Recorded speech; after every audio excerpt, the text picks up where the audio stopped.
नमस्कार दोस्तों, आप सभी का एक बार फिर से एपीएसटी क्लासेस में हार्दिक स्वागत है। दोस्तों, आज हमारा जो टॉपिक होगा आईएएस मेंस के दृष्टिकोण से बहुत ही महत्वपूर्ण होगा और इसके बारे में हम लोग एक एक करके बात करेंगे। और हम लोग का जो टॉपिक होगा ये होगा सैंधव नगरीकरण। सैंधव नगरीकरण का मतलब है कि सिंधु घाटी सभ्यता की जो नगर प्रणाली थी, आईएएस मेंस में हमेशा क्वेश्चन आता है, जिसका हिस्ट्री ऑप्शनल है उससे क्वेश्चन आता है। तो सैंधव घाटी सभ्यता की जो नगरीकरण जो प्रणाली थी या सैंधव सभ्यता की जो नगरीय प्रणाली थी उसके बारे में हम लोग बात करेंगे कि क्या सैंधव घाटी सभ्यता के जो लोग थे उनकी सोच क्या थी, हैं उनकी सोच क्या थी और वो किस विचारधारा से अपने पास पड़ोस में रहते थे। तो आइए देखते हैं, टॉपिक की तरफ चलते हैं। देखिए, सैंधव नगरीकरण, इसको ज़्यादा से ज़्यादा मैं यहाँ पे तो थोड़ा सा फैक्ट है इसको बता दिया हूँ, ज़्यादा ये समझने वाली चीज़ें हैं और मैं 10 बार बताऊँगा, आप 10 बार समझेंगे, फिर कहेंगे कि एक बार बताइए।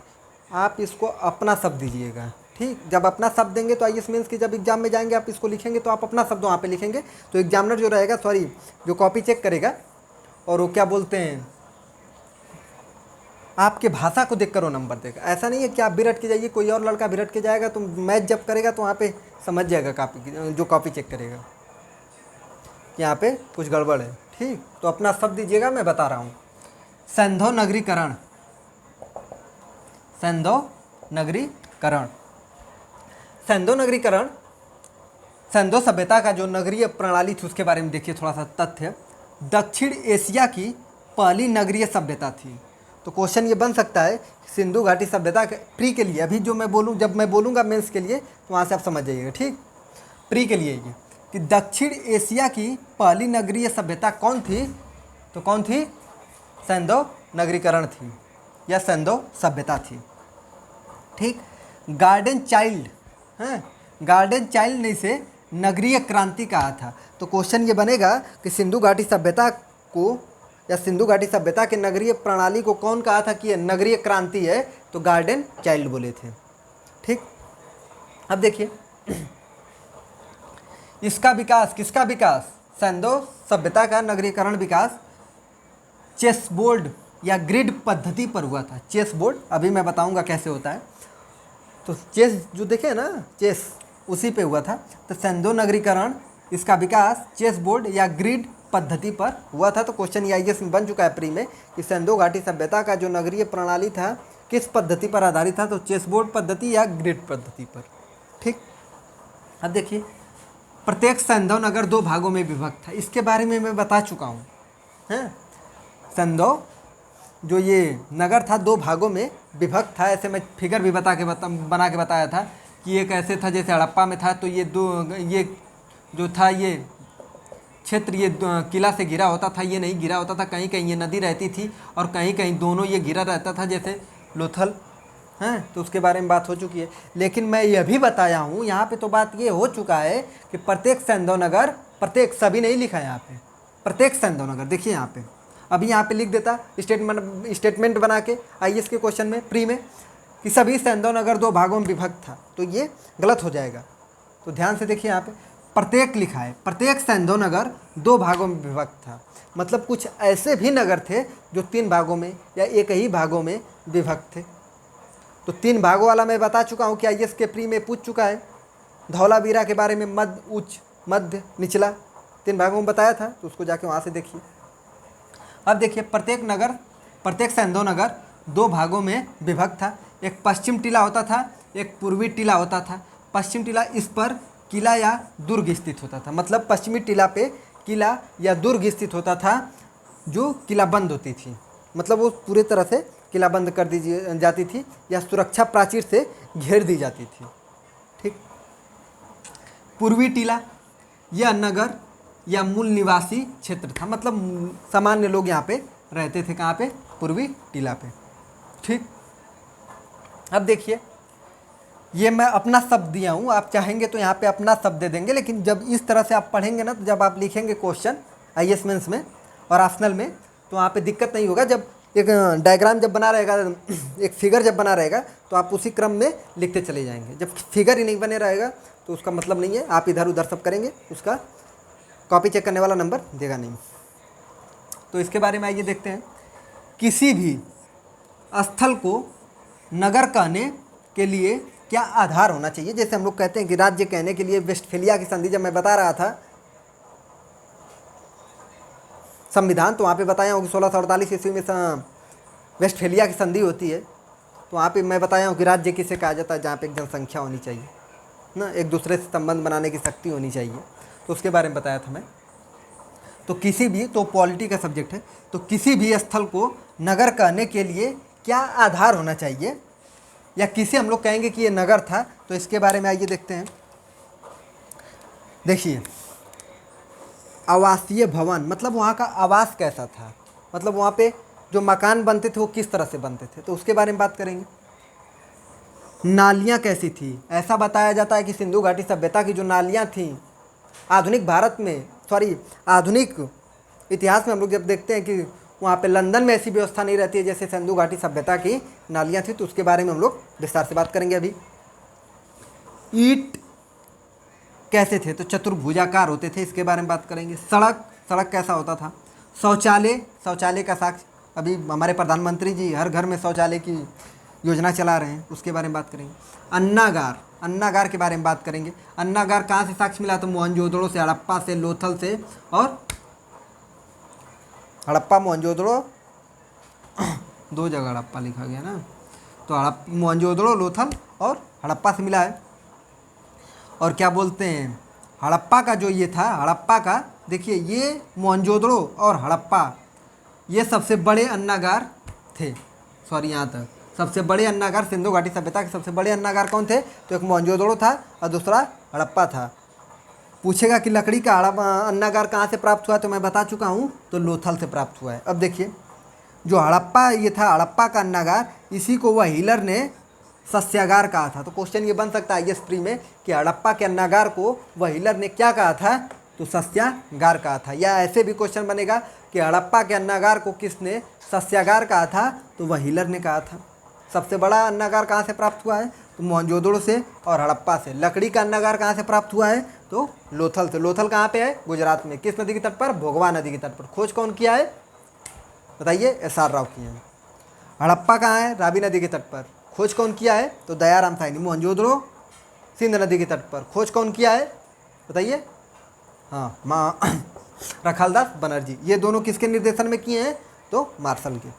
ठीक, अब देखिए आवासीय भवन क्या होता था। तो आवासीय भवन के बारे में हम लोग बात करते हैं कि सिंधु घाटी सभ्यता से हम लोग देखते हैं कि पक्की ईंटों के साक्ष्य मिलते हैं, मतलब पक्की ईंटों के साक्ष्य मिलते हैं, और पक्की ईंटों से ही मकान बनाए जाते थे। अपवाद स्वरूप कालीबंगा में कच्ची ईंटों के मकान बनाए जाते थे। तो ये क्वेश्चन बन सकता है आपसे आईएएस प्री में कि कहाँ पे सिंधु घाटी सभ्यता में किस स्थल से कच्ची ईंटों के मकान बनाए जाते थे? तो कालीबंगा में। तो हम लोग क्या बात कर रहे थे कि सिंधु घाटी सभ्यता में मकान क्या होता था? तो मकान पक्की ईंटों के बनते थे, और इसके साथ साथ 2 मंजिले होते थे। इसका साक्ष्य कैसे प्राप्त होता है कि 2 मंजिले? तो हम लोग को सीढ़ियों के साक्ष्य प्राप्त होते हैं। और जो फर्श होता था, जैसे आधुनिक भारत में वर्तमान समय में घरों के फर्श पक्की ईंटों के बनते हैं, तो उस समय वहाँ पे भी बनता था। हाँ, 2 मंजिले भवन होते थे, पक्की ईंटों के बनते थे। तो आवासीय भवन क्या हम लोग कह सकते हैं कि एक नगर की तरह, एक शहर की तरह यहाँ पे भवन का निर्माण होता था। अब देखिए, लेकिन आवासीय भवन में हम लोग ये भी कहेंगे कि जो आवास बनते थे, जो घर बनते थे, उनकी जो खिड़कियाँ होती थी वो मेन सड़क की तरफ ना खुलकर क्या बोलते हैं, गलियों की तरफ खुलती थी। और इसका अपवाद कहाँ पे है? तो लोथल में। लोथल से हम लोग देखते हैं कि उसके जो खिड़कियाँ खुलती थी वो मेन सड़क की तरफ खुलती थी। और तो कहाँ से खुलती थी ये? तो लोथल में मेन सड़क की तरफ खुलती थी। क्यों सिंधुवासी क्या बोलते हैं अपने सड़क की जो उन सबों की जो खिड़कियाँ थी, विंडो थी, वो क्यों गलियों की तरफ खोलते थे? तो गलियों की तरफ खोलने का एक कारण था, बताया जाता है कि सिंधुवासी प्रदूषण से बचना चाहते थे। जैसे रोड पे देखते हैं हम लोग कि परिवहन चलते हैं, तो उससे जो प्रदूषण आता है उससे बचना चाहते थे। अगर कोई बच्चा खेलते हुए सड़क पर चल जाए तो उससे बचना चाहते थे। तो खिड़कियाँ और दरवाजे देखते हैं कि गली की तरफ खुलते थे। तो एक अच्छी सोच थी सिंधुवासियों की। तो आवासीय भवन क्या था? आधुनिक था, शहरीय था। नालियों के बारे में बात करते हैं तो नालियों की पद्धति को तो ऐसा बताया जाता है कि आधुनिक लंदन या ब्रिटेन में वैसी पद्धति नहीं रही होगी। नालियों में हम लोग देखते हैं कि एक घर से एक छोटी नालियाँ निकलती थी और वो जाके गली में बड़ी नाली से मिलती थी, और वो जो बड़ी नाली होती थी और क्या बोलते हैं वो मुख्य नाली से मिल जाती थी, और वो उसी से मिलकर पानी निकल जाता था क्षेत्र से, यानी शहर से या किले से बाहर। ठीक, तो नाली की व्यवस्था अच्छी थी। नाली को हम लोग देखते हैं कि नाली पक्की ईंटों के बने होते थे। किसके? पक्की ईंटों के बने होते थे, और ऊपर से उसको ढक दिया जाता था कि उससे प्रदूषण या कीड़े मकोड़े उससे न निकलें। तो नाली की व्यवस्था कैसी थी? अच्छी थी। इसी को आपको शब्द देना, ईंट। ईंट के बारे में देखिए, ईंट चतुर्भुजाकार होता था, ईंट चतुर्भुजाकार होता था। और यहाँ पे हम लोग देखते हैं कि ईंट चतुर्भुजाकार होता था, और हम लोग देखते हैं कि यहाँ से हम लोग को पक्की ईंटों के क्या बोलते हैं साक्ष्य प्राप्त हुए हैं। तो ईंट पक्की होते थे, कच्ची ईंटों का भी प्रयोग होता था, देखेंगे। अब देखिए सड़कें, सड़कों की पद्धति भी अच्छी होती थी। सड़क कैसे होते थे? तो सड़क एक दूसरे को समकोण पे काटते थे, सड़क एक दूसरे को समकोण पर काटते थे। और हम लोग क्या देखते हैं कि सड़क एक दूसरे को समकोण पर काटते थे। सड़क का जो मुख्य सड़क होती थी, जिसे राजपथ कहा जाता था, उसकी चौड़ाई 9.15 मीटर चौड़ी होती थी। सॉरी, यहाँ पे शौच है ना, यहाँ देखिए सड़क कितना चौड़ाई होता था मुख्य सड़क का? तो 9.1 मीटर इसकी चौड़ाई होती थी, जो मुख्य सड़क होती थी, जिसे राजपथ कहा जाता था। हैं, जो सहायक सड़क होती थी उसकी चौड़ाई 3 मीटर की होती थी। और ये दोनों मतलब मुख्य सड़क जहाँ पे काटते थे, मतलब जहाँ पे चौराहा बनाते थे, उसे हम लोग क्या कहते थे?